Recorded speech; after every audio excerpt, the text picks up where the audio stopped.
ಒಮ್ಮೆ ಅಜಯ್ ಎಂಬ ಯುವಕ ನಗರದ ಜಂಜಡದಿಂದ ದೂರ ಪ್ರಕೃತಿಯ ಆಳದಲ್ಲಿ ಶಾಂತಿ ಹುಡುಕುತ್ತಾ ತನ್ನ ಜೀಪ್ನಲ್ಲಿ ಪ್ರಯಾಣಿಸುತ್ತಿದ್ದಾಗ ಆ ಕಣಿವೆ ಮರಗಳ ಮಧ್ಯೆ ಅವನ ಜೀಪ್ ನಿಂತು ಹೋಗುತ್ತದೆ.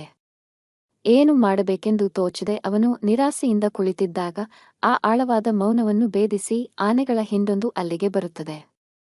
ಆನೆಗಳ ಸಂಭ್ರಮದ ಮಧ್ಯೆ ಒಂದು ಪುಟ್ಟ ಮರಿ ಆನೆ ಕುಸಿದು ಬಿದ್ದಿದ್ದನ್ನು ನೋಡಿ ಅಜಯ್ಗೆ ಆತಂಕವಾಗುತ್ತದೆ.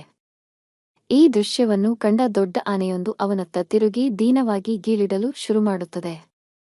ಭಯಗೊಂಡ ಅಜಯ್ ತಕ್ಷಣ ಜೀಪಿನಿಂದ ಇಳಿದು ಕಾಡಿನೊಳಗೆ ಅಂಜಿಕೆಯಿಂದ ಓಡಿ ಹೋಗುತ್ತಾನೆ. ಸ್ವಲ್ಪ ದೂರ ಹೋಗಿದ್ದಾಗ ಯಾರೋ ಹತ್ತಿರದಲ್ಲಿ ಓಡಾಡುವ ಶಬ್ದ ಕೇಳಿ ಯಾರಾದರೂ ಇದ್ದೀರಾ ಎಂದು ಅಜಯ್ ಕೂಗುತ್ತಾನೆ. ತಕ್ಷಣವೇ ಆಕಾಶದಿಂದ ಇಳಿದು ಬಂದ ಜಿಂಕೆ ಮರಿಯಂತೆ ಸುಂದರವಾದ ಒಬ್ಬಳು ಯುವತಿ ಅವನ ಮುಂದೆ ನಿಲ್ಲುತ್ತಾಳೆ. ಅವಳ ಕಣ್ಣುಗಳಲ್ಲಿ ಕಾಡಿನ ಶಾಂತಿ, ಮುಖದಲ್ಲಿ ಸೌಂದರ್ಯದ ಕಳೆ ಮತ್ತು ತುಟಿಯಲ್ಲಿ ಮಂದಹಾಸವಿತ್ತು. ಅವಳನ್ನು ಕಂಡ ಕ್ಷಣವೇ ಅಜಯ್ ಮಂತ್ರಮುಗ್ಧನಾಗಿ ಮಾತು ಮರೆತು ಅವಳನ್ನೇ ದಿಟ್ಟಿಸಿ ನೋಡುತ್ತಾನೆ. ಅವಳ ನಯನ ಮನೋಹರ ರೂಪವು ಅವನ ಮನದಲ್ಲಿ ಒಂದು ಆಳವಾದ ಪ್ರೀತಿಯ ಭಾವನೆಯನ್ನು ಬಿತ್ತುತ್ತದೆ. ನೀವು ಯಾರು ಎಂದು ಆಕೆ ಮಧುರ ಧ್ವನಿಯಲ್ಲಿ ಕೇಳುತ್ತಾಳೆ. ಅಜಯ್ ಆಘಾತದಿಂದ ಹೊರಬಂದು, ನಾನು ಅಜಯ್.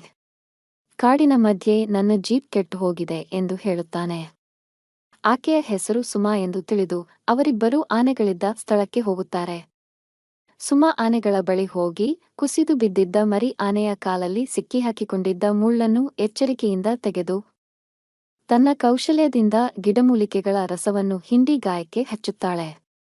ಆನೆಯ ಜೊತೆ ಅವಳು ಮಾತನಾಡಿದಾಗ ಅವುಗಳು ಅವಳ ಮಾತನ್ನು ಅರ್ಥಮಾಡಿಕೊಂಡಂತೆ ಶಾಂತವಾಗಿ ನಿಂತಿದ್ದವು. ದೊಡ್ಡ ಆನೆಯು ತನ್ನ ಸೊಂಡಲಿನಿಂದ ಅವಳ ತಲೆಯನ್ನು ಪ್ರೀತಿಯಿಂದ ಮುದ್ದಿಸಿ ಧನ್ಯವಾದ ಅರ್ಪಿಸುತ್ತದೆ. ಸುಮಾಳ ದಯೆ ಮತ್ತು ಪ್ರಾಣಿಗಳೊಂದಿಗಿನ ಅವಳ ಬಂಧವನ್ನು ಕಂಡು ಅಜಯ್ಗೆ ಅವಳ ಮೇಲೆ ಅದ್ಭುತವಾದ ಪ್ರೀತಿಯೊಂದು ಮೂಡುತ್ತದೆ. ಮಳೆ ಬಂದಾಗ ಇಬ್ಬರೂ ಸುಮಾಳ ಮರದ ಮನೆಗೆ ಹೋಗುತ್ತಾರೆ. ಆ ಮನೆ ಕೇವಲ ಮನೆ ಅಲ್ಲ, ಅದು ಪ್ರಕೃತಿಯ ಒಡಲಿನಲ್ಲಿ ಅರಳಿದ ಒಂದು ರಮಣೀಯ ತಾಣವಾಗಿತ್ತು. ಅದರ ಸುತ್ತಲೂ ಬಣ್ಣ ಬಣ್ಣದ ಹೂವುಗಳು ನಗುತ್ತಿದ್ದವು. ಹಕ್ಕಿಗಳ ಚಿಲಿಪಿಲಿ ಧ್ವನಿ ಮನಸ್ಸಿಗೆ ಮುದ ನೀಡುತ್ತಿತ್ತು. ಅಲ್ಲಿನ ಸೌಂದರ್ಯವನ್ನು ನೋಡಿ ಅಜಯ್ ಮಂತ್ರಮುಗ್ಧನಾಗುತ್ತಾನೆ. ಸುಮಾ ಎಂಬಿಯ ಪದವೀಧರೆ ಎಂಬುದನ್ನು ತಿಳಿದು ಅವಳು ತನ್ನದೇ ಆದ ಒಂದು ಸುಂದರ ಲೋಕವನ್ನು ಸೃಷ್ಟಿಸಿಕೊಂಡಿದ್ದಾಳೆ ಎಂದು ಅಜಯ್ ಅರಿತುಕೊಳ್ಳುತ್ತಾನೆ.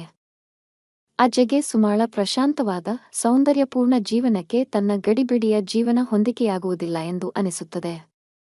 ಆದರೂ ಅವಳ ಮೇಲೆ ಮೂಡಿದ ಆಳವಾದ ಪ್ರೀತಿಯನ್ನು ಅವನು ಹಿಡಿದಿಟ್ಟುಕೊಳ್ಳಲು ಸಾಧ್ಯವಾಗಲಿಲ್ಲ.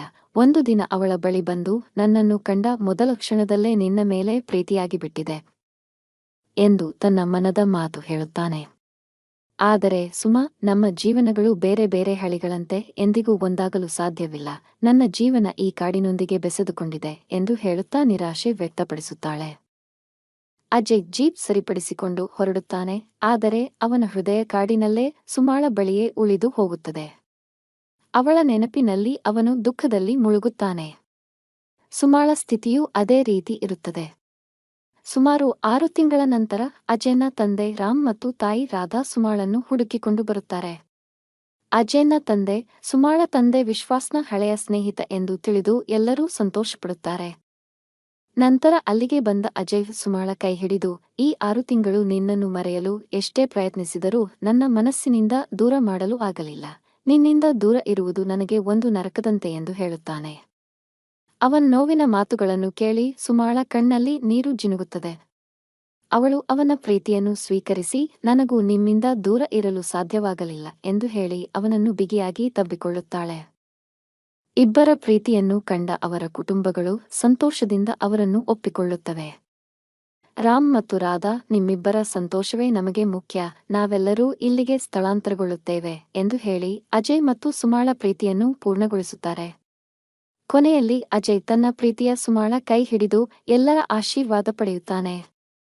ಹೀಗೆ ಕಾಡಿನ ಹೃದಯದಲ್ಲಿ ಅರಳಿದ ಅವರ ಪ್ರೀತಿಯ ಕತೆಗೆ ಸುಂದರವಾದ ಅಂತ್ಯ ಸಿಗುತ್ತದೆ.